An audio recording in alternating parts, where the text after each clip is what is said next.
45. You want to be, so we're right in that notch, and we're going to come back about 1/8 of an inch. Lay it down.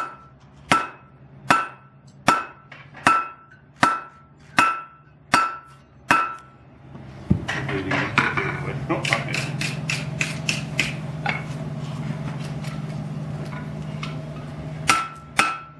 So when we start that, we're right here. I usually tilt up a little bit and start that, because what typically happens when you're making that is that first forging will twist. Happens every time. If you tilt it a little bit when you start, you compensate a little bit for that twist. So our goal here is to flatten that to 3/8 of an inch thick.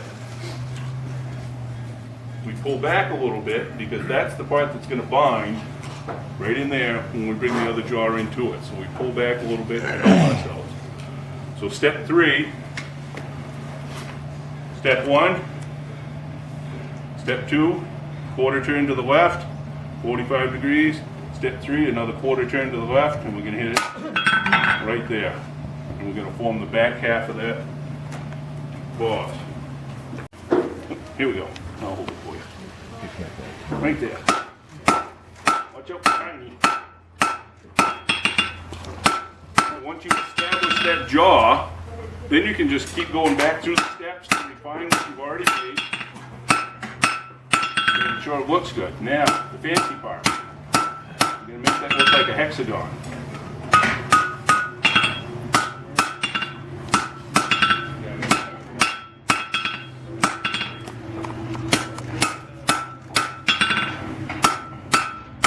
Looking for here is consistency with all my tongs, so they're all about the same. I can make a whole pile of heads, mix and match, and I'm trying to get that essentially would be a hexagon if you cut off the extra pieces.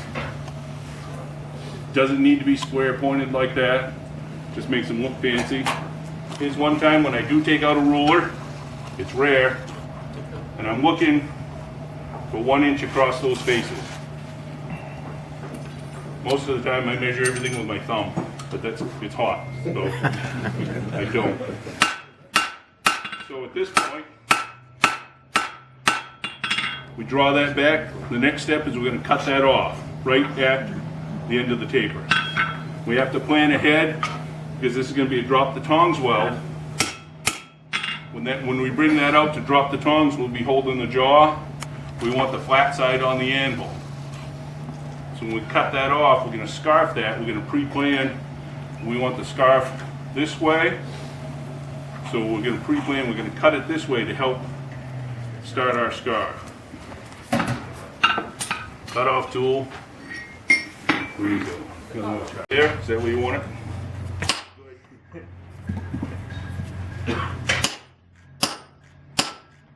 Use the right tool for the jaw. Catch that if it comes out there. That's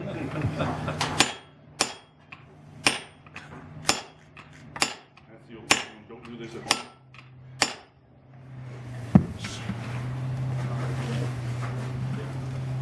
At home, I throw those on the table, let them cool, and cut them with a bandsaw. Time is money. The bandsaw runs without having to be washed. Got started over here. So at this point, we just need to draw that out to make the scarf for welding it onto the handles. So you can draw it here, which I usually recommend. People starting out, try to get fancy, just use the face of the thing, of the animal. If you get more advanced, you can use the horn. And because the horn is curved, it acts like a very large puller, and it moves that steel faster.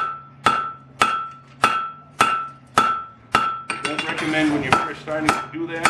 Learn hammer control, work on the face of the handle. Now, by cutting that at an angle, that direction, that started our scarf for us, because the scarf needs to be in this direction. So we prep that by making our cut in the right direction. And just smoothing that out. We need to make a step for the scarf. Brace it with your leg so it doesn't square off the anvil.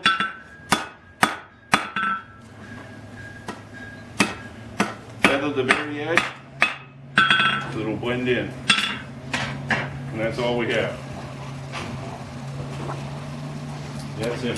It's all square. We're going to come onto it with a matching one from the handles, which is a piece of 7/16. If you want to heat up the handle piece, Katie. Okay. So what I do is I use 7/16 round for the handles, 24 inches makes both handles. So we make it one piece. So we'll back that up, scarf it, weld it on, and then we'll make the other head and then weld on the other end. Then we measure and cut it in the middle.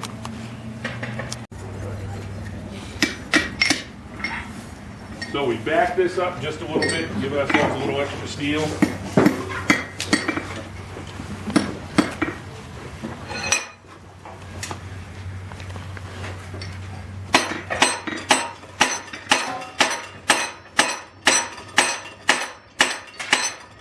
Doesn't have to be fancy. It can be crooked, it can be lumpy. It still works. But we just need a little extra steel out there. You need a little extra thickness out there so that once you welded them together, you don't have a thin spot. Flatten it a little bit. Same thing.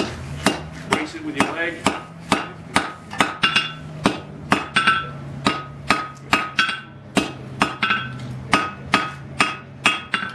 And then in the very tip. Straighten it.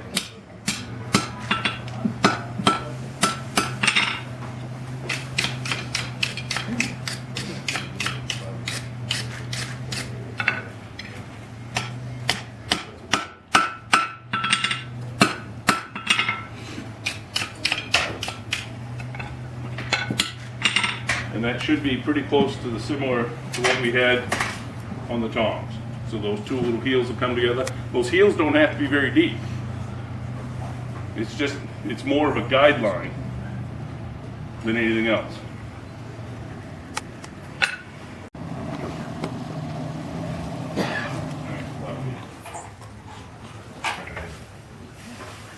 No, one's hot and one's not. We'll see what happens.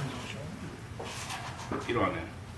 Sometimes you can heat it with the other one. Like that. That's why we make those ends thin.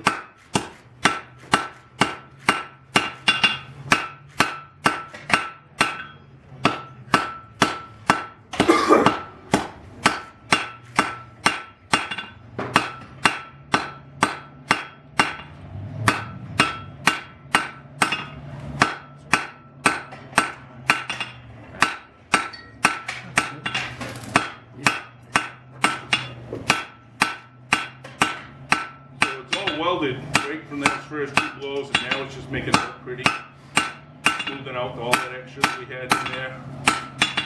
And once I've got it tapered, I usually take the time to knock the corners off so that it blends in with the round. And we'll hold this up. And the thing to look for in a forge weld is color. If it's continuous color across the joint of the weld, then you know it's welded. The joint's right there, but you can't see the color's the same. If it's perfectly bonded, you get perfect heat transfer. It's all the same color. If it's not, that thin spot on top, this part, will cool ever so fast, slightly faster, and you'll get a dark line. So that's the thing you look for as you're pounding it. Is it continuous color? Even back here, the other joint. Matter of lining those heels up and drawing it across.